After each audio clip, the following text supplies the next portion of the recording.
Farmacia para no farmacéuticos y te doy la bienvenida. En esta clase vamos a revisar el módulo que se llama ¿Cómo nace un medicamento? Así que te sugiero que antes de que comencemos el video, des una lectura al material impreso que viene con la clase para que podamos tener una explicación más fluida durante este video. El objetivo de este módulo es conocer los pasos, el tiempo y el costo que están involucrados en el desarrollo de un medicamento nuevo, así como también conocer la relevancia de las patentes farmacéuticas. Comencemos. Comencemos hablando de cuáles son las etapas que se requieren para desarrollar un medicamento, desde que se descubre hasta que llega al mercado. Vamos a utilizar en esta ocasión las etapas que tiene definidas la Administración de Medicamentos y Alimentos de los Estados Unidos, o FDA por sus siglas en inglés. La FDA maneja 5 etapas. La primera es el descubrimiento y el desarrollo, que consisten primeramente en identificar nuevas moléculas o nuevas tecnologías que puedan ayudar a que estas moléculas o las moléculas ya existentes puedan ejercer el efecto terapéutico de manera más efectiva o llegar al sitio de acción de manera más efectiva. También el uso de la ingeniería genética, el conocer el mecanismo de acción de las enfermedades que nos permitan identificar en qué medida una de las moléculas que se conocen o que se están estudiando pueden ser efectivas con respecto de otras que ya existen. La otra etapa, la otra parte de esta etapa es la investigación para conocer todo lo relacionado con esta molécula, como es la farmacocinética, que ya platicamos en qué consiste la farmacocinética, el mecanismo de acción del fármaco, es decir, cómo actúa para ejercer su efecto terapéutico, la dosis óptima, cuál es la vía de administración óptima. También en un módulo previo ya platicamos acerca de la importancia que tiene la vía de administración para asegurar que podemos entregar el fármaco en el sitio de acción de la manera más eficiente posible. También los niveles de toxicidad de esta molécula. Podemos comenzar a identificar los efectos adversos, las interacciones con otros fármacos y también la efectividad que esta nueva molécula puede tener con relación a otros fármacos que ya pudieran existir. La siguiente etapa es la investigación preclínica, que tiene como objetivo principal el identificar la toxicidad de la molécula.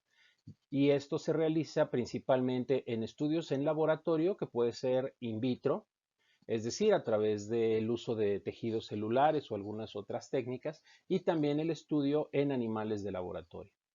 Una vez que esto se completa y que se cuenta con la evidencia documentada y científica necesaria, la siguiente etapa es la investigación clínica, que consiste en realizar estudios estrictamente controlados en seres humanos y en diferentes circunstancias bajo procedimientos, políticas y protocolos perfectamente supervisados por las autoridades sanitarias que nos permitan identificar cuál es su efectividad, cuáles son los efectos adversos en las administraciones.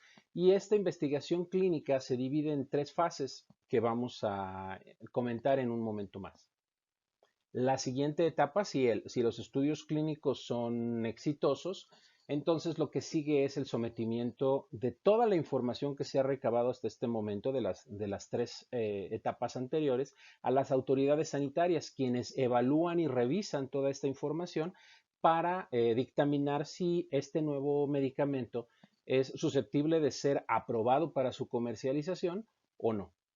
Una vez que esta etapa sucede, la última etapa es el monitoreo post aprobación. Quiere decir que una vez que el medicamento está en el mercado, continúan haciéndose revisiones y evaluaciones de su efectividad, de reportes de efectos adversos, del comportamiento del producto en el mercado ya en una situación de uso normal, con situaciones ya no tan controladas o ya no controladas a diferencia de los estudios clínicos de la etapa 3, para identificar algunos efectos adversos que pudieran presentarse.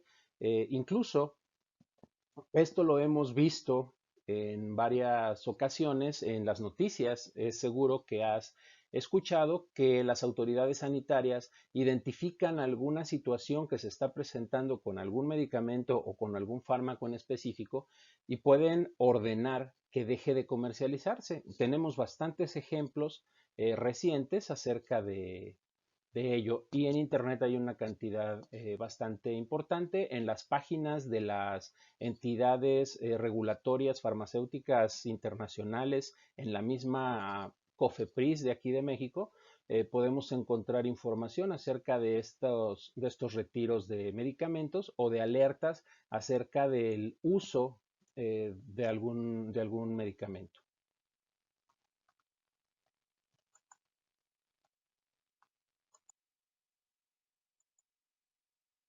Hablemos ahora del tiempo que nos invierte este desarrollo de medicamentos. Platiquemos de algunos aspectos importantes. El primero es, estas 5 etapas que estamos platicando tienen un periodo de ocurrencia de entre 8 y 12 años. Y la parte más prolongada de los estudios es la etapa 3, la investigación clínica, lo vamos a ver en un momento más. También con respecto a la propiedad intelectual de la industria farmacéutica, las moléculas se patentan desde el momento que se descubren. Entonces, una vez que pasan los 8 o los 12 años que se tienen para el desarrollo del medicamento de acuerdo a las etapas que comentamos, pues quedan cerca de 8 o de 10 años únicamente para comercializar de manera exclusiva como dueños de la patente los medicamentos. Recordemos que una patente tiene una vigencia de 20 años a nivel internacional. Y algo más que debemos tomar en cuenta es que la tasa de éxito de los medicamentos para sacar al mercado es muy baja. Es del 0,5 al 1% de los fármacos o de las nuevas moléculas que se descubren eh, son las únicas que alcanzan el mercado. Entonces, podemos imaginarnos la cantidad de estudios que se realizan y qué cantidad de moléculas quedan en el camino sin que puedan ser comercializadas y a todas esas se les está invirtiendo dinero. De manera muy sencilla, de cada 100 moléculas que se pueden estudiar para lanzarse como potenciales nuevos medicamentos, de las 100 únicamente una es la que llega al mercado después de 10 o 12 años de investigación. Es interesante y creo que eso nos da una noción de por qué a veces los medicamentos nuevos pudieran parecer que salen con precios exorbitantes o a veces inalcanzables. Ahora bien, en lo que respecta al costo de desarrollo, podemos ver en esta imagen una estimación de un desarrollo, digamos, típico de una molécula. Es una estimación de cada una de las etapas. ¿Cuál es el gasto que se hace para el desarrollo y puesta en el mercado de un nuevo producto? Podemos observar que en esta imagen, este ejemplo típico de 11 años de desarrollo, se gastan 1.700 millones de dólares, o si lo decimos de la manera en que en Estados Unidos se manejan las cifras, 1.7 billones de dólares, 1.700 millones para nosotros, es el gasto de desarrollo. También en la imagen podemos darnos cuenta que el tiempo mayor de desarrollo y el mayor gasto se realiza en la etapa 3, que es en la investigación clínica. Esto debido a que es necesario contar con toda la información de respaldo necesaria que nos permita garantizar la efectividad, la eficacia y la seguridad del medicamento eh, a lo largo de los tratamientos. Esa es la razón por la que podemos encontrar que el tiempo de desarrollo es tan largo. Entonces, viéndolo de esta manera, 1.700 millones de dólares, también los gastos de investigación para una tasa de éxito de 0,5 a 1% de medicamentos que alcanzan el mercado de todo lo que se estudia, es para reflexionar un poco acerca de lo que implica el gasto en la industria farmacéutica.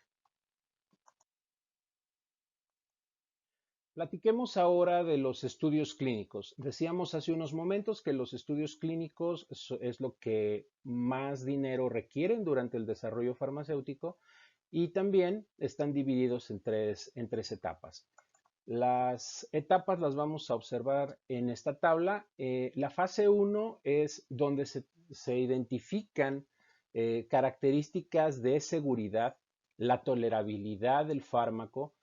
Se estudia la farmacocinética ya eh, en modelos humanos, por decirlo de manera científica. Quiere decir que hacemos un estudio de la farmacocinética, de las 5 etapas de farmacocinética que comentamos ya en el módulo correspondiente. Y también se utilizan voluntarios sanos, generalmente en un número entre 20 y 80 personas. En este tipo de estudios se realizan pruebas que se conocen como pruebas no ciegas. Ciego se refiere al efecto de que tanto el paciente como el médico o el investigador que está eh, realizando el tratamiento saben perfectamente cuál es la sustancia que ellos están tomando. Es parte de los protocolos. Hay pruebas ciegas y no ciegas. En la fase 2, vamos a hablar de los estudios ciegos, ahora se utilizan voluntarios que padecen el malestar o la enfermedad que queremos nosotros tratar. También es un estudio con una cantidad relativamente pequeña de pacientes, entre 20 y 80, y aquí se evalúa la eficacia, de ahí que se estén trabajando con voluntarios que padecen la enfermedad que se quiere controlar.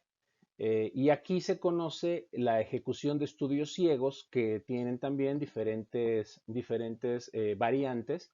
Estudio ciego se refiere a que el paciente no sabe si se le está administrando el fármaco que está en experimentación, si se le está administrando un fármaco equivalente o que se utiliza para ese mismo padecimiento y es un parámetro de comparación, o si se le está administrando un placebo, es decir, una forma farmacéutica que no contiene ningún principio activo, y este es parte de los estudios que se realizan eh, de forma que pueda identificarse a través de análisis y estudios estadísticos la efectividad del medicamento, así como también la toxicidad o la posibilidad de encontrar algunos efectos adversos que puedan presentarse en los pacientes. Y esto también nuevamente se realiza a través de protocolos y de estudios y de procedimientos científicos estrictamente controlados y aprobados previamente por las autoridades sanitarias y con apego estricto a normas y guías que también vamos a comentar en un momento. Si estas 2 etapas clínicas que van sucediendo una tras otra son exitosas, se llega a la tercera fase, que es la más larga en la investigación clínica, porque puede tardar entre 2 y 10 años. Aquí la cantidad de pacientes incrementa y a veces pueden hacerse estudios en diferentes partes del mundo de manera simultánea y puede abarcar entre 1,000 y 3,000 pacientes. Todos los estudios tienen una eh, identificación y evaluación particular. Este es un número típico, digámoslo. Como decíamos, es lo más costoso y esto nos permite evaluar las reacciones adversas que se pueden presentar en estudios y en tratamientos ya más definidos y específicos y con diferentes características genéticas de las personas. De ahí que se realice a veces en diferentes países. Esto, reitero, se realiza a través de protocolos muy estrictos que vamos a comentar a continuación. Entonces, estas son las fases clínicas. Entonces, cuando escuchemos que hablan de la fase 1, fase 2 y fase 3 de los estudios clínicos, ya sabemos a qué se refieren. Esto es importante cuando se están desarrollando tratamientos nuevos de un medicamento o cuando un medicamento nuevo está en desarrollo y se está evaluando la factibilidad de que pueda llegar al mercado. Cuando hablamos de medicamentos genéricos, estas fases de desarrollo no se realizan, sino que se realiza un estudio de bioequivalencia. En el módulo de medicamentos genéricos vamos a platicar acerca del estudio que se realiza para determinar si un medicamento puede ser genérico y se le atribuye la característica de ser bioequivalente.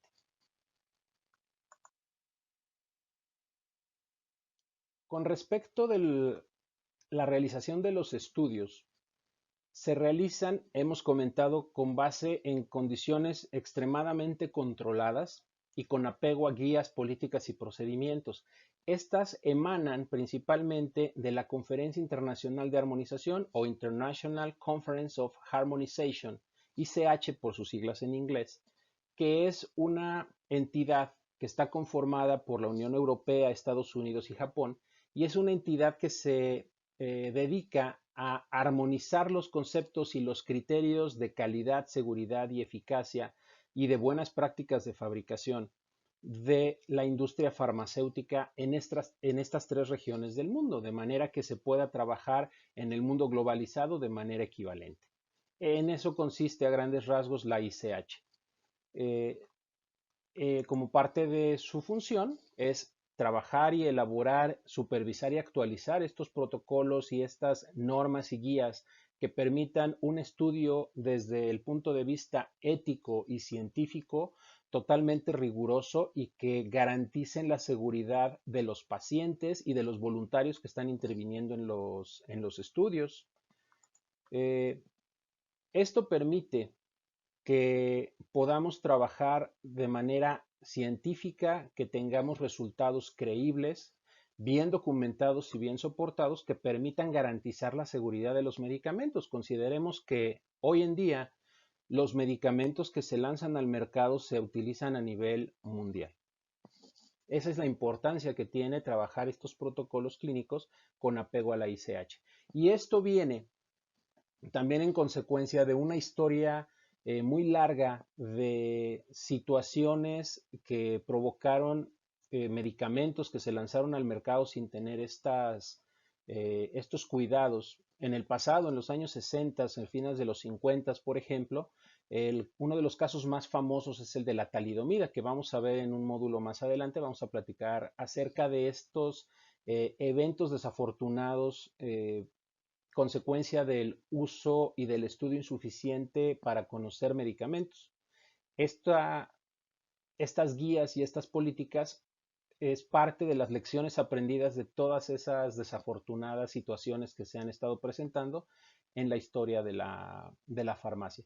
Eso lo vamos a ver en un módulo posterior. Sin embargo, es importante que ahorita lo podamos comentar. Platiquemos ahora acerca de las patentes. El objetivo principal de una patente es que podamos obtener la exclusividad sobre la idea, la molécula, el proceso que nosotros hemos desarrollado o hemos inventado y podamos tener exclusividad que nos permita recuperar la inversión que nosotros realizamos para lograr esa idea. Esa es la finalidad principal de una patente a nivel general y obviamente en la industria farmacéutica. Cuando nosotros obtenemos una molécula, lo primero que tenemos que hacer es patentarla para poder tener la exclusividad y poder seguir investigando sobre ella. Esto quiere decir que cuando nosotros terminamos las 5 etapas de desarrollo de un medicamento que ya comentamos, pues ya pasaron de 8 a 12 años de que la patente fue sometida. Eso nos deja únicamente 8 años más o menos para poder comercializar de manera exclusiva esa molécula. Eh, Ahora, una ventaja que tiene la industria farmacéutica es que lo que es patentable o lo que es parte de la propiedad intelectual es una molécula, un proceso de producción, también la indicación terapéutica, una fórmula que nos permite obtener ciertos perfiles y ciertas características de liberación del principio activo o una combinación de medicamentos. Esto permite que conforme yo voy conociendo más el medicamento, más el principio activo, ese conocimiento que voy generando lo puedo ir patentando. Eso nos permite que eventualmente pudiéramos tener un periodo mayor de exclusividad sobre el dominio de la molécula o del medicamento que estamos nosotros comercializando. Precisamente esto nos permite que un medicamento o un fármaco pueda tener varias patentes, nos extiende un poco más la vida, nos da exclusividad y eso permite a la industria farmacéutica poder recuperar al máximo posible la inversión que está realizando en la investigación y el desarrollo de nuevos productos. Eh, Esto es lo que comentábamos, cuando tenemos mayor conocimiento puedo incrementar esta propiedad intelectual y tener la máxima exclusividad posible para poder utilizar mi producto, para explotarlo y recuperar mi inversión.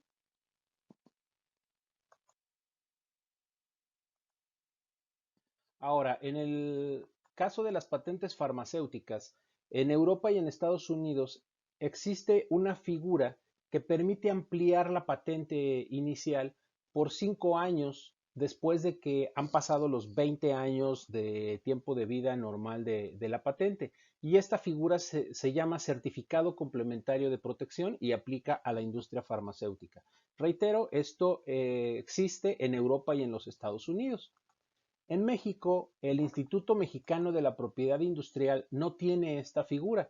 Es decir, aquí en México las patentes duran únicamente 20 años y cuando esta patente expira, eh, comienza a ser la molécula o el conocimiento, la tecnología que estaba protegida por esta patente, pasa a ser de dominio público y es lo que permite que otras empresas comiencen a trabajar y a comercializar sobre este producto. Y ese es el primer paso para obtener un medicamento genérico. Vamos a hablar de medicamentos genéricos en otro módulo, mientras vamos a mantenernos hasta aquí. En el momento que una patente expira, comienza la carrera para tener medicamentos genéricos.